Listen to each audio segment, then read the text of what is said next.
और आप सबकी तालीम इकराम के खादिम के सामने दावत दी। Praise the Lord, praise the Lord.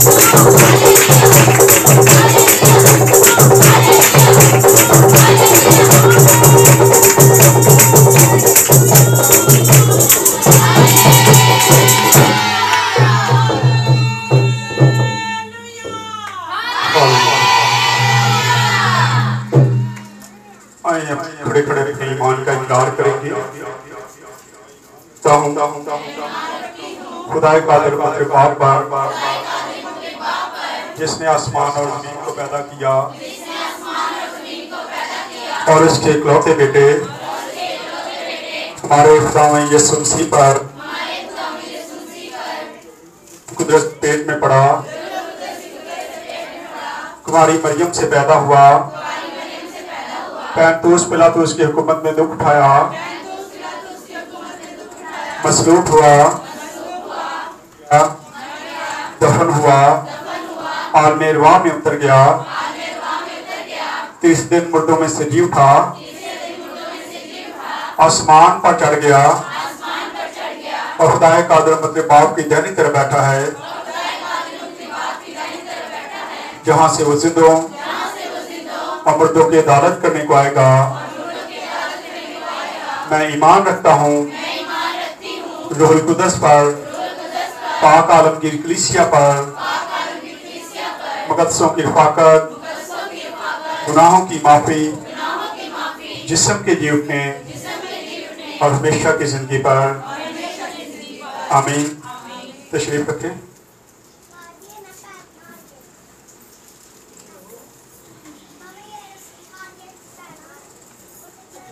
Hallelujah.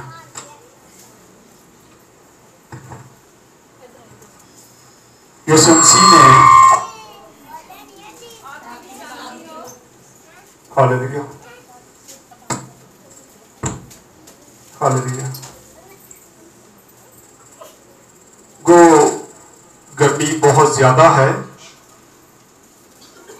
लेकिन मैं अक्सर बात करता हूं, अगर आप खुदा की तरफ ध्यान देंगे तो आपको गर्मी नहीं लगेगी, लेकिन अगर कहते जाएंगे बहुत गर्मी है, बहुत गर्मी है, तो वाकई ही बहुत गर्मी है। कल तकरीबन 1 से 1:30 बजे यहां से निकले। जैसा आप जानते हैं कि हफ्ते वाले दिन हमने 2 से 3 गांव में विजिट करना होता है। ब्राह्मणाबाद में एक इबादत होती है, उसके बाद हडियारा गांव में इबादत होती है। अगर हम इन चीजों को देखना शुरू करें, गर्मी सर्दी मौसम को, तो फिर हम खुदा का काम नहीं कर सकते। अगर हमने कहीं घूमने फिरने जाना हो या किसी और जगह पे जाना, तो कभी हमने इन चीजों को देखा ही नहीं है, क्योंकि उस वक्त हमारी निगाह कहाँ होती है? पार्क च, फलां घर च जाना है, वो नजर आ रहा होता है। अगर हम खुदा के घर में आते हैं तो हमारी नजरें खुदा की तरफ होनी चाहिए, फिर हमें गर्मी नहीं लगेगी, न सर्दी लगेगी, न मौसम का कोई असर आप पे होगा। लेकिन जब आपकी निगाहें कहीं और होंगी और दिल कहीं और होगा और जिस्म चर्च में बैठे होंगे, तो फिर कोई फायदा नहीं है। मैं अक्सर कहता हूं कि इससे बेहतर है कि आप चर्च आना बंद ही कर दें, ना आए, वो ज्यादा बेहतर है। अगर चर्च में आते तो फिर चर्च को चर्च समझें, ये खुदा का घर है। घरों में हमारे मुश्किलात खत्म नहीं होती, परेशानियां खत्म नहीं होती, लेकिन फिर भी खुदा की तरफ हमारी तवज्जो को नहीं है, फिर भी हम खुदा की तरफ नहीं जाते। आए जरा, जैसा आप जानते हैं कि खरूज की किताब हमने शुरू कर रखी है, आज हम इसका 13वां बाब देखेंगे। खरूज की किताब पहली आयत से लेके ये पूरा बाब आज हमें खत्म करेंगे। चंद सीखने वाली चीजें हैं इसमें से, वो सीखेंगे। खरूज की किताब 13 बाब और उसकी पहली आयत से पढ़ेंगे।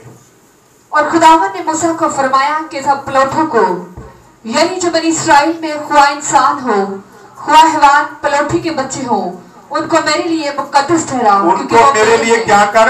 मुकद्दस ठहरा, क्योंकि ये मेरे हैं, क्योंकि खुदावन यीशु मसीह जब मिस्र से गुजरा तो खुदावन को देखते कि खुदा ने क्या किया, तमाम मिस्रियों के पलोठों को, क्या इंसान क्या हिवान, तमाम पलोठों को क्या कर दिया था, मार दिया था। लेकिन तमाम जो पलोठे इंसान के थे या हिवान के थे, वो तमाम के तमाम नापाक पाक जितने भी पलोठे थे खुदा ने इसराइलियों के छोड़ दिए थे। इसलिए खुदा कहता है, तकाजा करता है कि खुदा कि ये तमाम पलोठे किसके हैं, मेरे हैं, हमेशा मेरे रहेंगे, और ये मैं इनको मुकर्रर करता हूं और ये मेरे रहेंगे। लेकिन आज बहुत सारे लोग, बहुत सारे घराने ऐसे पाए जाते हैं जिनके पलौठे बेटे कभी बाबे बूटे दी झोली चुंदे थे, कभी किसी बाबे दे झोली चुंदे ने। हम खुदा को भूल गए हैं और अपने बच्चों को बाबों की झोली में डालना शुरू हो गए हैं। क्या खुदा को हम भूल गए हैं? क्या खुदा के वादों को हम भूल गए हैं? खुदा कहता पलौठे किसके हैं, मेरे हैं। लेकिन आज अफसोस के साथ बताया जाता है, कहा जाता है, मैं बहुत सारे ऐसे इलाकों में जाता हूं, ऐसे घरों में जाता हूं जिनके पलौठे बच्चे जो है वो बाबे दी चोरी चले। क्या बाबे ने दिए हैं? खुदा ने बचाए थे। अगर खुदा उसमें यह काम ना करता तो शायद आज हम भी नजर ना आते। खुदा ये मोहब्बत करता है, खुदा ये प्यार करता है, खुदा हमें उड़ा देता है। जिन लोगों के नहीं उनसे पूछे, हम कितनी आसानी से अपने पलौठे बच्चों को किधर डाल देते हैं, बाबे दी चोली च। हम ऐसे काम करते हैं। पढ़े जी आगे जरा। लेकिन खुदा कहता है ये आज के बाद तमाम पलौठे बच्चे जो हैं ये मेरे हैं, क्योंकि खुदा उनसे कहनों का काम लेना चाहता था। खुदा चाहता था कि जो पलौठा बेटा होगा वो मेरा होगा और वो काहिन बनेगा, वो खिदमत गुजारी का काम करेगा। लेकिन आज हम क्या करते हैं, हमारी कोशिश होती है जो बड़ा बेटा है वो ज्यादा से ज्यादा कमाई करे और घर में लेके आए, उसका खुदा की तरफ हम तवज्जो नहीं करवाते। हम बच्चों को सिखा ही कुछ नहीं दे। आए पढ़े जरा आगे क्या है। और मूसा ने लोगों से कहा कि तुम इस दिन को याद रखना। मूसा ने कहा तुम इस दिन को क्या करना, याद रखना जी, जिसमें तुम मिस्र से जो गुलामी का घर है निकले, क्योंकि खुदावंद अपने जोरेबाजी से तुमको वहां से, क्योंकि खुदावंद अपने जोरेबाजी से तुम्हें क्या करके है, निकाल के लाया है। अब खुदा के जब पीछे हम थोड़ा सा पीछे जाते हैं तो हम देखते कि खुदा ने कितने कितने बड़े काम किए वहां पे, खुदा ने कितने कितने बड़े मौजे किए, खुदा ने वहां पे कितनी आफतें लेके आया और वहां के जादूगरों को खुदा ने क्या कर दिया, फेल कर दिया। लेकिन आज भी हमारा दिल जो है वो उधर ही जाता है, हम इधर उधर भागते हैं। आज हमें पहचान ही कोई नहीं रहेगी खुदा की और आम लोगों की। हम उधर जाना ज्यादा पसंद, आसान है वो काम, लेकिन खुदा के साथ चलना इंतहाई मुश्किल काम है, मुश्किल काम है। और इब्लीस के साथ चलना इतना आसान है, मुश्किल काम नहीं है। जे हो जाओ हो जाए, आपे बन जाओ, कुछ नहीं होना। लेकिन हमें मुश्किलों का सामना करते हुए खुदा के साथ चलने की जरूरत है। कि पढ़े। उसमें खमीरी रोटी ना खाई जाए, उसमें खमीरी रोटी ना खाई जाए। जैसे मैंने पिछली बार बताया कि खुदा चाहता है कि हम अपनी जिंदगियों से खमीर को निकाल दें। खमीर आज भी हमारी जिंदगियों में बसा हुआ है।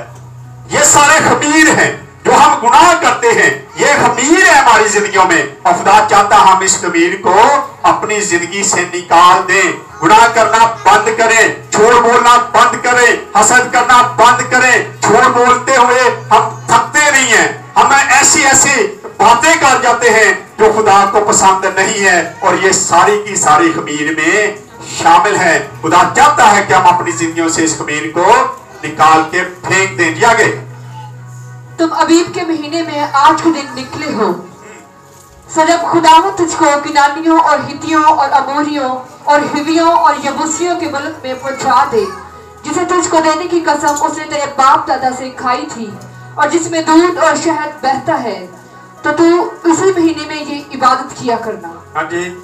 7 दिन तक तो तू बेखमीरी रोटी खाना, 7 दिन तक तो तू बेखमीरी रोटी खाना, और 7वें दिन खुदावंद की इबादत करना। और 7वें दिन, पहले 7 दिन क्या, पाक साफ हो जाना, अपनी जिंदगियों से खमीर निकाल देना। 7 दिन क्या करना, अपनी जिंदगी का। परसों मेरे पास एक पास्टर बैठे थे, तो मुझे कहते कहते किसी बहन को किसी ने जादू कर लिया, तो किसी जादूगर ने कहा कि 3 दिन बाद तुम मर जाएंगी, बस 3 दिन तेरे कोल ने। तो कहता मेरे पास आई, परेशान थी, तो मुझे कहती भाई साहब जरा देखो, उन्हें तो यह कहता है, कहता मैं क्या हाँ वाकई तू 30 दिनों की गल करनी, तू 8वें दिन मर जाना है। कहती वो बड़ी परेशान हुई कि उन्हें 30 दिन दिते ही, पादरी ने 8 दिन देते। तो कह रहा जब परेशान होगी तो मैं क्या भैन 7 दिन ही होंगे ने, 8वां दिन होंगे ही नहीं गा, तो तू किधर मरना मैनू तो नहीं पता, तेन उन्हें 30 दिनों का कहता वो तो मर सकनी है, लेकिन 8वां दिन मैं तेन कह रहा 8वें दिन तो मर जाना, तो 8वां दिन ना आना तो तेन ना तू मरना है, मैं दुआ करूंगा तू ठीक हो जाएगी। लेकिन आज हम क्या करते, हम इन चीजों पर इत्तेमाद करते। खुदा चाहता है कि 7 दिन जब हम पातशाह की इबादत करते हैं तो 8 दिन पहले मैं ऐलान करता हूं कि आपने पूरी तैयारी के साथ आना है ताकि आप खुदा के बदन और खून में शरीक हो सके। मैं ऐसे लोगों का मुझे पता चला है सवेरे भी लड़े तो इबादत तो बाद भी जाके लड़ पे, क्या फायदा ऐसी, हम क्या कर रहे हैं? क्या हम उस हवाले को भी भूल जाते हैं? हम अपनी जिंदगियों में खमीर लेके चर्च में आ जाते हैं और खमीर के साथ ही हम पाक शब में शरीक हो जाते हैं। खुदा ऐसी चीजें पसंद, इसीलिए लिखा है कि वो सजा में आ रहे हैं, वो सजा पाएंगे। और सजा ये नहीं कि मारी जान, ये भी सजा है कि आपके घर में परेशानी रहती है, आपकी औलाद आपकी ताबेदार नहीं है, आपका हस्बैंड आपके साथ ठीक नहीं चलता, आपके बहन भाई आपके साथ लड़ाई झगड़े करते हैं, ये सारी खमीर की वजह है, क्योंकि हम अपनी जिंदगियों से खमीर खत्म नहीं करते और अपनी जिंदगी को न देखते हैं। लिखा है 7 दिन तक तुम क्या करना, देख मेरी रोटी करना, क्योंकि अगला दिन जो है वो ईद का है, वो खुदा का दिन है। आज हम कैसे ऐसी चीजों को रिजर्व करते, कैसे हम सोचते हैं कि हम जो मर्जी करें, बपतिस्मा ले लिया या शायर पानी ले लेते ऐसी पाक साफा नहीं। जब तक आपकी जिंदगी में खमीर है आप पाक साफ नहीं हो सकते। पढ़े आगे जी। बेखमीरी रोटी 7वें दिन खाई जाए और खमीरी रोटी तेरे पास दिखाई भी ना दे, और ना तेरे मुल्क की हदूद में कहीं कुछ खमीर नजर आए। ना तेरे मुल्क में किसी जगह पे खमीर, यानी कि खुदा कहता, खुदा चाहता तेरे मुल्क में भी कोई गुनाह ना रहे। मैं कहता हूं मेरी कलीसिया में कोई गुनाह ना रहे, लेकिन कलीसिया को जितनी मर्जी हम सख्ती भी कर लें, लोग क्या समझते कि पादरी ऐसे बोलता रहता है, लेकिन ये मोहब्बत है, ये प्यार है।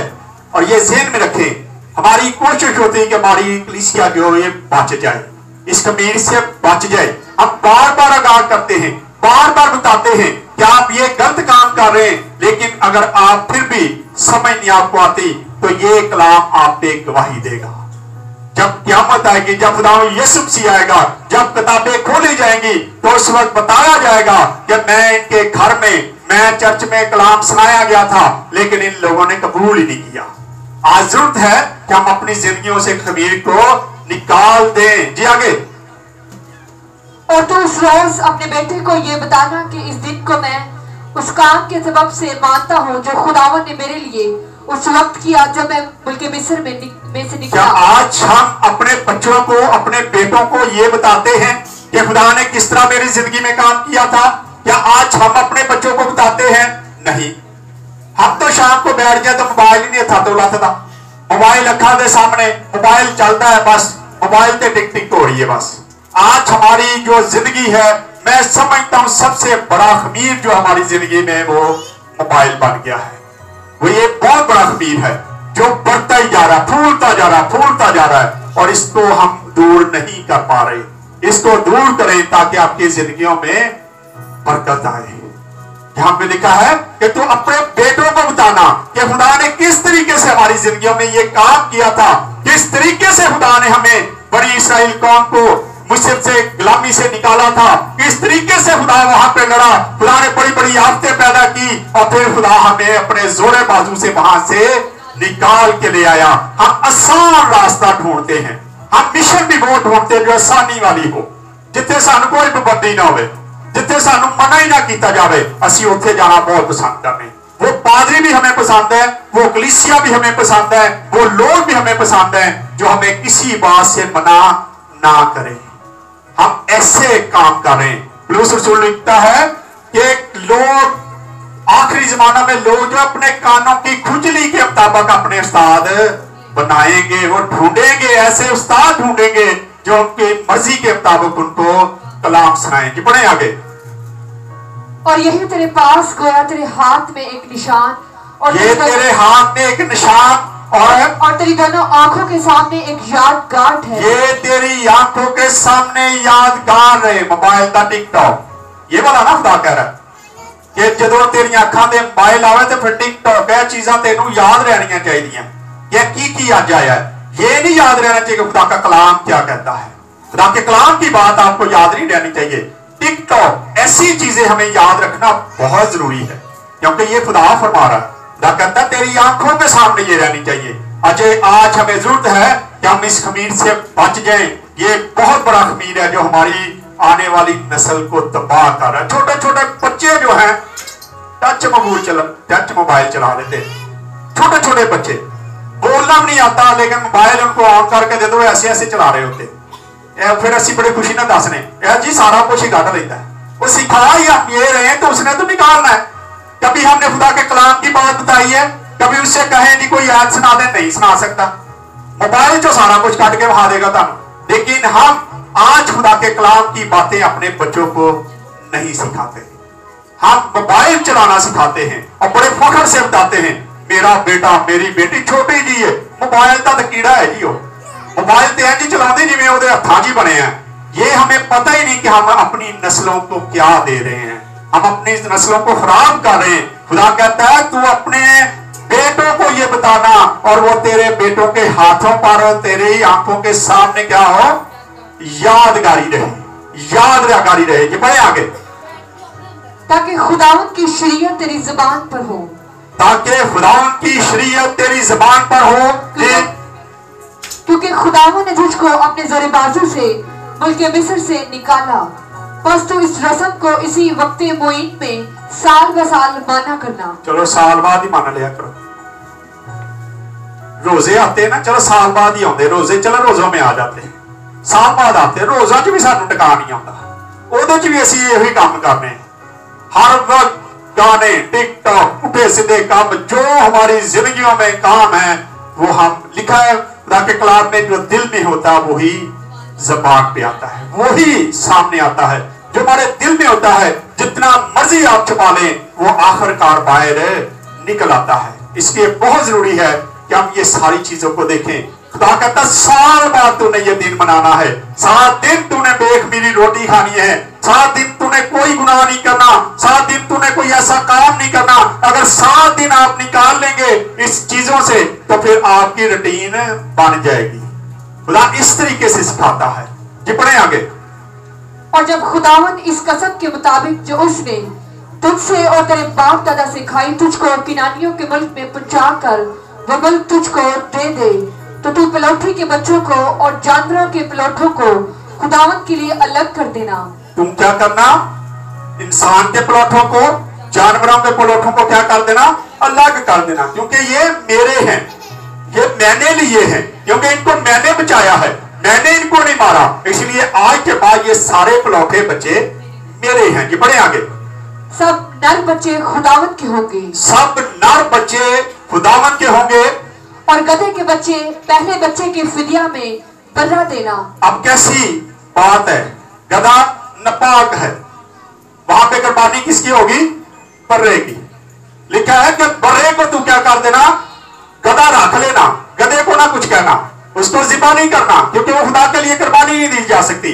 तुम क्या करना, बर्रा लेना और बर्रे को उसकी जगह पे जिबा कर देना, फिदिया देना। शुरू से ये काम चलता रहा, बर्रा हर किसी के लिए कुर्बानी देता रहा। हमारे लिए भी बर्रे ने कुर्बानी दी, हमारे लिए भी उस सलीब पे चढ़ा, हमारे लिए उसने इतने दुख सहे, वही बर्रा हमें नजर आता। लिखा है कि बर्रे को क्या कर देना, जिबा कर देना और नापाक को क्या कर देना, छोड़ देना। और अगर तेरे पास बर्रा देने की ताकत नहीं है, अगर तू बर्रा नहीं दे सकता तो उस गधे की गर्दन को तोड़ देना, मरोड़ देना, खत्म मार देना उसको।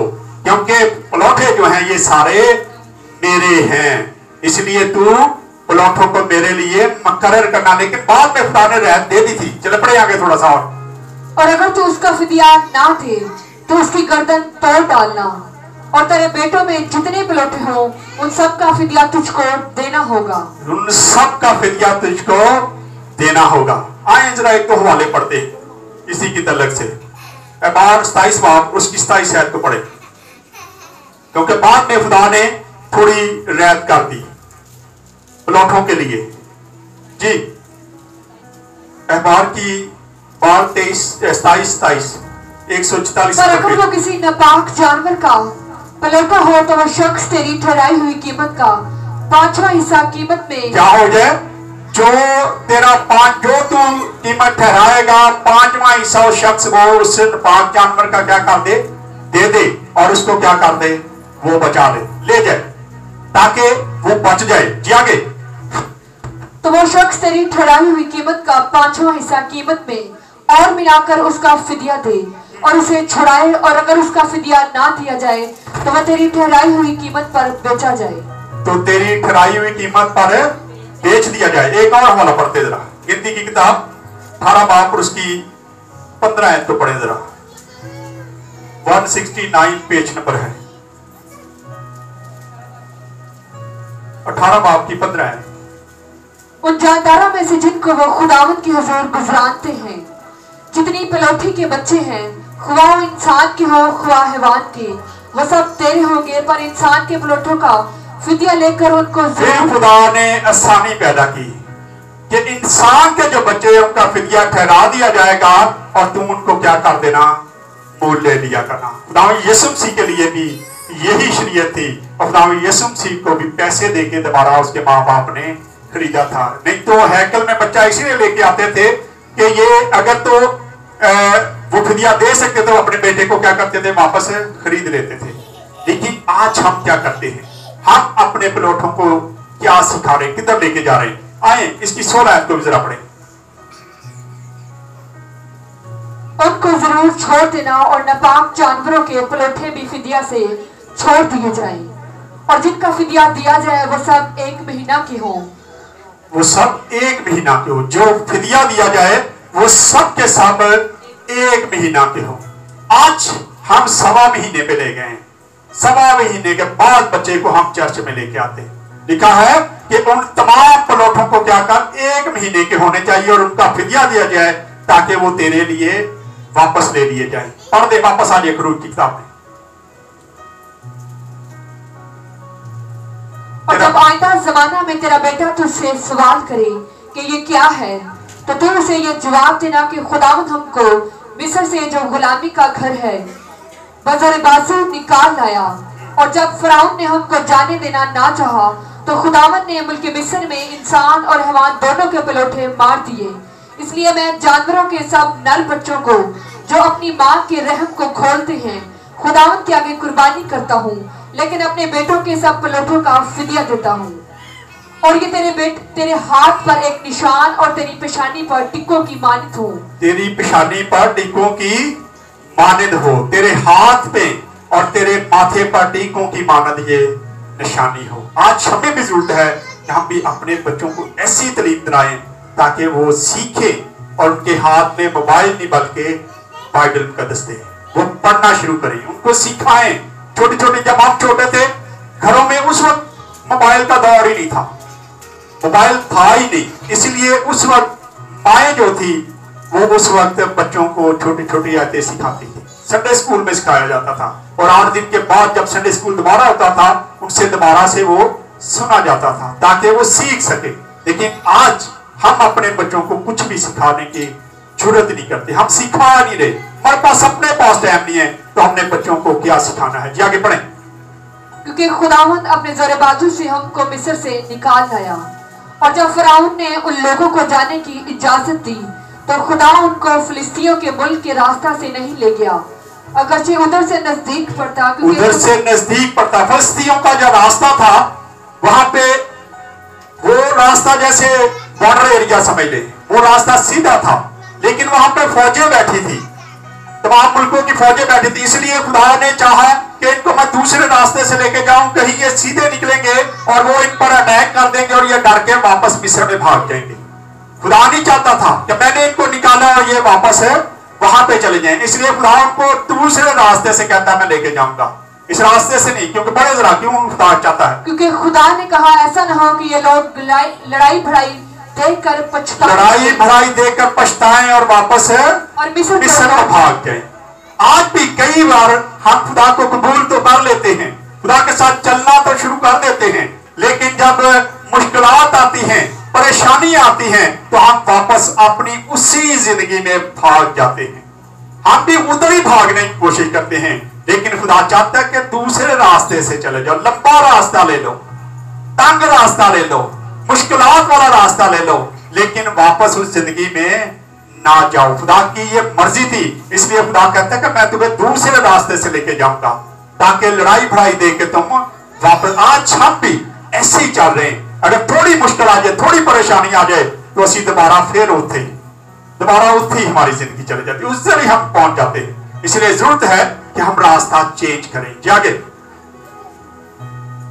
बल्कि खुदा उनको चक्कर खिलाकर बहरे कुलजम के बियाबान के रास्ता से ले गया और बनी इस्राएल मुल्क मिस्र से मुसल्ला निकले थे और मूसा यूसुफ की हड्डियों को साथ लेता गया। यूसुफ की हड्डियों को क्या किया? क्यों?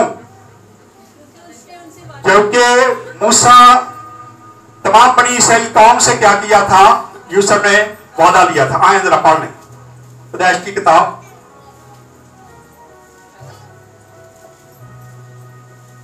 50 बाब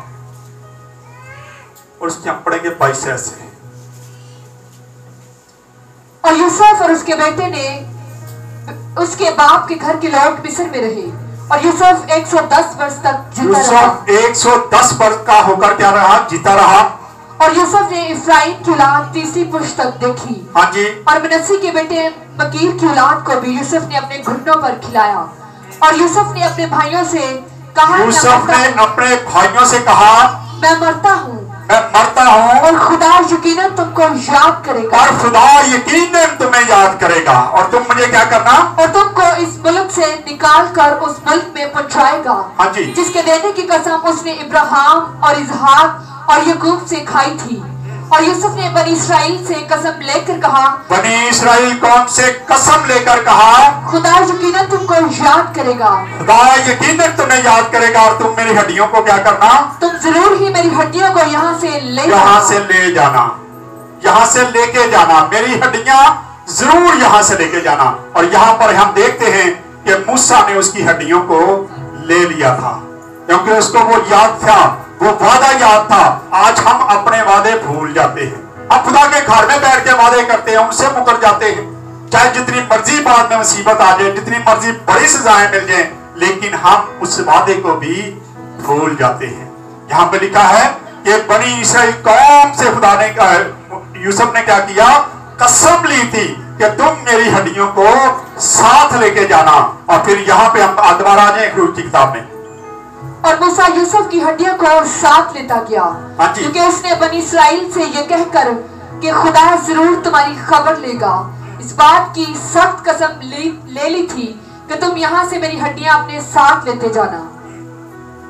और उन्होंने सकात से कूच करके बियाबान के किनारे इताम में डेरा किया और खुदावंद उनको दिन को रास्ता दिखाने के लिए बादल के सतून में और रात को रोशनी देने के लिए आग के सतून में होकर उनके आगे आगे चला करता था, ताकि वो दिन और रात दोनों में चल सके।